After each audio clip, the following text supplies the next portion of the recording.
Guys நான் வந்துட்டு வீடு துடைக்கிறேன்னு இங்கே சாவறேன். அங்கே ஒரு ஆள் என்ன பண்ணுறாங்கன்னு பார்க்கலாமா?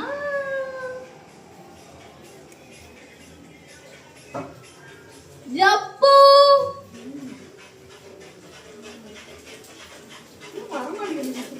என்ன பண்றீங்க?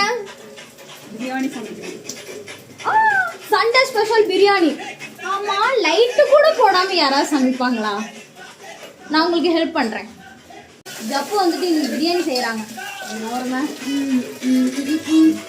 ஆக்சுவலா இப்பதான் நாங்க ஸ்டார்ட்டே பண்ணிருக்கோம்.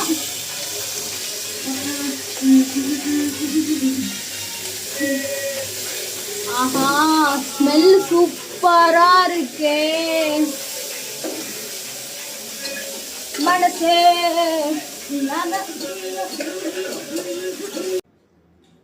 சூப்பரா இருக்குங்க. இந்த மாதிரி ரூம்மேட்லாம் எனக்கு கிடைக்கிறதுக்கு நான் போன ஜென்மத்தில் ஏதோ பண்ணியிருக்கேன், யாருக்கும் நல்லது பண்ணியிருக்கேன். பிகாஸ் எனக்கு சிக்கன் சமைக்க தெரியாதுன்னு இல்லை, சமைச்சது இல்லை. நான் கற்றுக்கிறேன், சீக்கிரமாக கற்றுக்கிறேன்.